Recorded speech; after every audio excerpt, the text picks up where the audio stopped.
जैसे 2025 तक जो बुक रहा है विज्ञान क्लास 9th का, उसमें ये था कि पूरा चैप्टर है और उसके लास्ट में जो है प्रश्न दिया हुआ है, बच्चा कम से कम उसका उत्तर बुक से खोज के लिख लेता था या फिर आसान होता था, प्रश्न दिया हुआ है और उस हिसाब से आंसर खोजने में।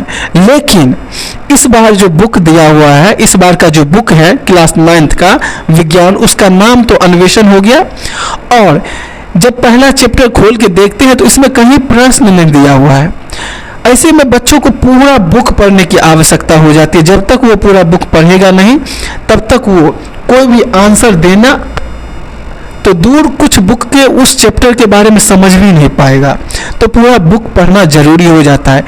तो मैंने इसका समाधान निकाला है, और वो ये कि पूरे बुक से शुरू से लेकर लास्ट तक जहाँ जहाँ जिस भी लाइन से प्रश्न बन रहा है, या ऐसा कोई टॉपिक है, या ऐसा कोई पॉइंट है, ऐसा कोई बिंदु है जिसको समझाने का लगता है कि ज़रूरत है और बच्चों को समझना चाहिए, हर एक उस पॉइंट से, हर एक उस बिंदु से, हर एक उस लाइन से प्रश्न बना के उसका उत्तर लिखा है और उसका PDF बनाया है।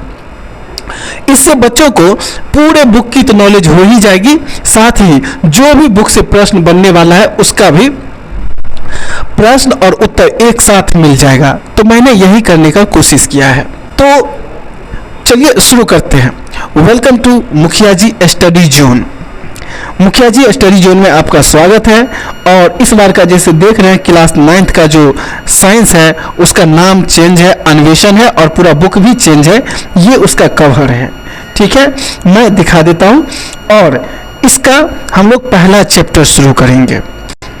ये क्लास 9th का साइंस का जो पहला अध्याय है वो है अन्वेषण, माध्यमिक विज्ञान के संसार में प्रवेश।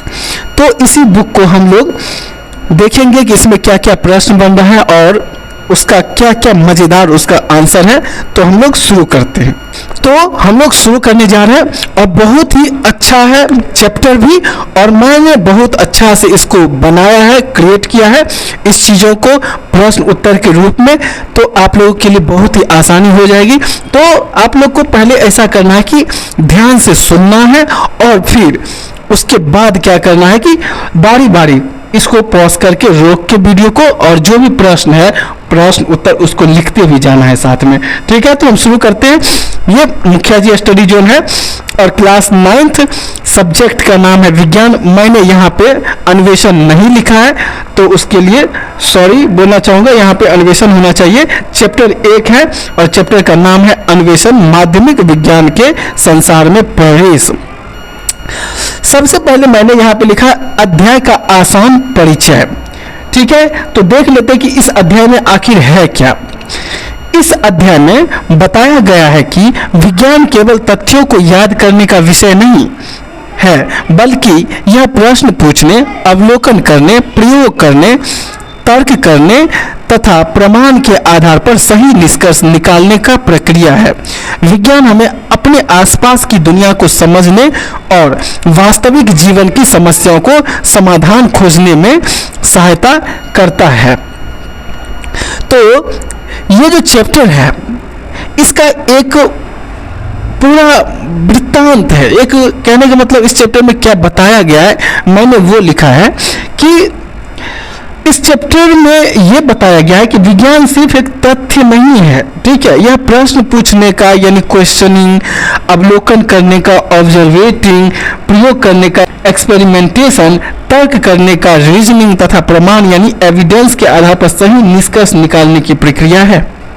यानी इस चैप्टर में जो हम पढ़ेंगे उससे हमें यह पता चलेगा कि विज्ञान सिर्फ ऐसा नहीं है कि कोई एक लाइन लिखा है और फिर वहीं पे सीमित हो जाएगा, कि कर्म ही पूजा है, एक लाइन है, ठीक है, इस तरह से लिखा हुआ है।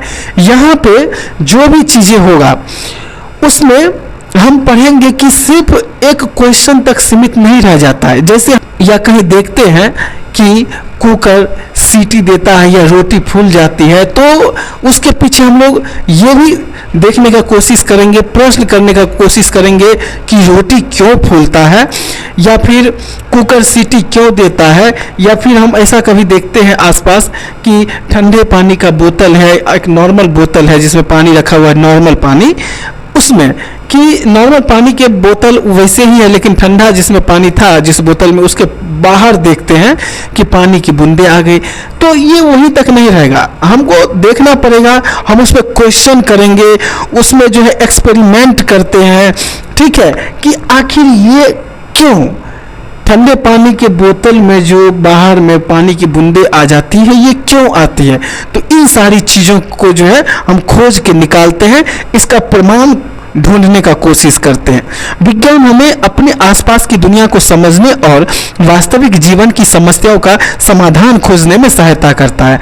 और विज्ञान जो है, हम अपने आसपास जो भी चीज़ें घटित हो रही है, वो क्यों हो रही है, कैसे हो रही है, उन सारी चीज़ों को हम जानने का कोशिश करते हैं और उसको जो मेन रीजन है उसको पता करने का कोशिश करते हैं, इसमें हमें सहायता करती है। तो इस चैप्टर में यही है और यही इसका आसान सा परिचय है, ठीक है। तो हम शुरू करते हैं प्रश्न 1 से। प्रश्न 1 है, विज्ञान यानी साइंस का मुख्य उद्देश्य क्या है। तो उत्तर है, विज्ञान का मुख्य उद्देश्य हमारे आसपास की प्राकृतिक दुनिया को ध्यानपूर्वक अवलोकन यानी ऑब्जर्वेशन, प्रयोग एक्सपेरिमेंट तथा तर्क यानी रीजनिंग के माध्यम से समझना। विज्ञान केवल जानकारी एकत्र करना नहीं बल्कि प्रमाणों के आधार पर सही निष्कर्ष निकालना सिखाता है। बोलता है विज्ञान का मुख्य उद्देश्य क्या है। तो विज्ञान का मुख्य उद्देश्य है हमारे आसपास की प्राकृतिक दुनिया को ध्यानपूर्वक अवलोकन, प्रयोग तथा तर्क के माध्यम से समझना। यानी जो भी चीज़ें हो रही हैं हमारी दुनिया में, हमारे आसपास, उनको तर्कपूर्ण समझना है, ठीक है, ध्यानपूर्वक देखना है उसको, उसका प्रयोग करना है और तर्क के माध्यम से समझना है कि आखिर ये चीज़ें क्यों हो रहा है। विज्ञान केवल जानकारी नहीं है, इसमें जो है प्रमाण के आधार पर सही निष्कर्ष निकालना सिखाता है। और ये जो है सिर्फ एक जानकारी नहीं होता है, कुछ भी कोई बोल दिया और उस पर हम यकीन कर लिए। इसमें जो है सही क्या है, उसको, उसका जो मेन पॉइंट है, मेन बिंदु है, यानी जो उसका सही कारण है, उसको हम खोजने का कोशिश करते हैं, ठीक है। तो ये विज्ञान का उद्देश्य है। प्रश्न 2 है, विज्ञान में अन्वेषण का क्या अर्थ है। अब हमारे बुक का भी नाम है अन्वेषण और चैप्टर का भी नाम है अन्वेषण। तो सबसे पहले हम समझ लें कि ये अन्वेषण का अर्थ क्या होता है। अन्वेषण को इंग्लिश में एक्सप्लोरेशन कहते हैं। क्या कहते हैं? एक्सप्लोरेशन। तो अन्वेषण का जो अर्थ है वो निम्नलिखित है। क्या क्या है? तो अन्वेषण यानी एक्सप्लोरेशन का अर्थ है नई बातों को जानने का प्रयास करना। क्या है? अन्वेषण का मतलब है नई बातों को जानने का प्रयास करना, प्रश्न पूछना, ध्यानपूर्वक अवलोकन करना, प्रयोग करके उत्तर ढूंढना, प्राप्त परिणामों का विश्लेषण करना और परिणामों के आधार पर निष्कर्ष निकालना। तो ये था क्या अन्वेषण का अर्थ। ठीक है, अब हम लोग चलते हैं प्रश्न 3 पे। विज्ञान में अवलोकन क्यों महत्वपूर्ण है? तो उत्तर है अवलोकन विज्ञान की पहली और सबसे महत्वपूर्ण प्रक्रिया है। और सही में जब तक हम प्रश्न पूछेंगे नहीं, चीज़ों को ध्यान से देखेंगे नहीं, तब तक कैसे कोई चीज़ आगे बढ़ेगा। जब मन में जिज्ञासा उत्पन्न होगा नहीं, तब तक हम उसके बारे में कहाँ से जाएंगे खोजने के लिए? नहीं जाएंगे। अगर मन में ये विचार आएगा ही नहीं कि रोटी क्यों फूल रहा है, उस पर हम गौर से देखेंगे ही नहीं, तब तक थोड़ी ना मन में आएगा कि ये क्यों फूलता है, उसको जानने का कोशिश करें। जब मन में कुछ आएगा, प्रश्न पूछेंगे, तभी तो जानने का भी कोशिश करेंगे। तो इसीलिए बोलता है अवलोकन विज्ञान की पहली और सबसे महत्वपूर्ण प्रक्रिया है। महत्व, इंपोर्टेंस ऑफ ऑब्जर्वेशन। तो अब इसका महत्व क्या है? तो वस्तुओं को ध्यान से देखने में सहायता करना। क्या है, वस्तुओं को ध्यान से देखने में सहायता करना, छोटी छोटी बातों को समझने में मदद करना, सही प्रश्न पूछने की प्रेरणा देता है, वैज्ञानिक सोच विकसित करता है, और पांचवा पॉइंट है सही निष्कर्ष तक पहुंचने में सहायता करता है। ठीक है, तो ये था अवलोकन, यानी अवलोकन विज्ञान की पहली तथा सबसे महत्वपूर्ण प्रक्रिया है और इसका महत्व क्यों है ये। ठीक है, अब है आवर्धक लेंस यानी मैग्नीफाइंग ग्लास का क्या महत्व है। आवर्धक लेंस का क्या महत्व है, तो उत्तर है आवर्धक लेंस छोटी वस्तुओं को बड़ा करके दिखाता है जिससे उनका सूक्ष्म अध्ययन किया जा सकता है। यह वैज्ञानिक अवलोकन का एक महत्वपूर्ण उपकरण है। यानी बोलता है क्या कि ये जो आवर्धक लेंस है, ये कोई भी चीज जो है छोटी से छोटी चीज उसको बड़ा करके दिखाता है। ठीक है, जिससे क्या होता है कि हम छोटी छोटी जो चीजें हैं उसका अध्ययन जिसके सहायता से हम कर पाते हैं, और यह एक वैज्ञानिक अवलोकन का बहुत ही महत्वपूर्ण उपकरण है। ठीक है, क्योंकि ये चीजें साइंस में, विज्ञान में बहुत ज़्यादा अहम भूमिका निभाता है। क्या, आवर्धक लेंस। विज्ञान में मॉडल क्या होता है, तो मॉडल, उत्तर है मॉडल किसी वस्तु, प्रक्रिया या विचार का सरल रूप होता है जिससे जटिल चीजों को आसानी से समझा जा सके। ठीक है, यानी मॉडल जो है ना, बोलता है कि किसी भी वस्तु, प्रक्रिया या विचार का जो है ना बहुत ही सरलतम रूप होता है जिससे हम किसी भी चीज को आसानी से समझ पाते हैं। मॉडल के लाभ क्या होता है, तो कठिन विषयों को सरल बनाता है, समझने में आसानी होती है, अध्ययन को रोचक बनाता है और वास्तविक वस्तु का प्रतिनिधित्व करता है। उत्तर 6 है, क्या मॉडल वास्तविक वस्तु के समान होता है, तो उत्तर है नहीं। मॉडल वास्तविक वस्तु का केवल एक सरल रूप होता है, इसमें केवल आवश्यक विशेषताएं दिखाई जाती हैं, सभी विवरण नहीं। मॉडल जो है वो वास्तविक वस्तु के समान नहीं होता है। इसमें ये, क्योंकि इसको आसान बना के मॉडल के द्वारा हम जो है, मॉडल ये जो है किसी चीज़ को आसानी से समझने में सहायता करता है, तो इसमें जो आवश्यक चीज़ें वही दिखाई जाती है। ठीक है, अब है प्रश्न 7, उदाहरण 1.1 यानी क्रिकेट का एक शॉट हमें क्या सिखाता है। इसमें बुक जब पढ़ोगे तो उसमें एक दिया हुआ 1.1 उदाहरण में क्रिकेट का एक शॉट है, उसमें वो चित्र में दिखाया गया है, तो बोलता है कि उससे हमें क्या सिखाता है, वो हमें सिखाता क्या है। तो उत्तर, यह उदाहरण बताता है कि किसी भी समस्या को समझने के लिए केवल आवश्यक तथ्यों पर ध्यान देना चाहिए।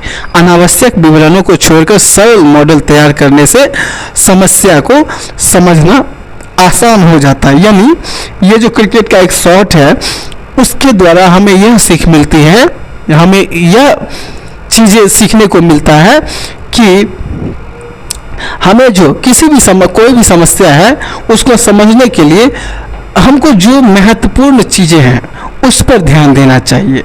ठीक है, जो जो महत्वपूर्ण मुद्दा है, जो भी चीज़ें हैं उस पर ध्यान देना चाहिए, फालतू की चीज़ों पे ध्यान नहीं देना चाहिए।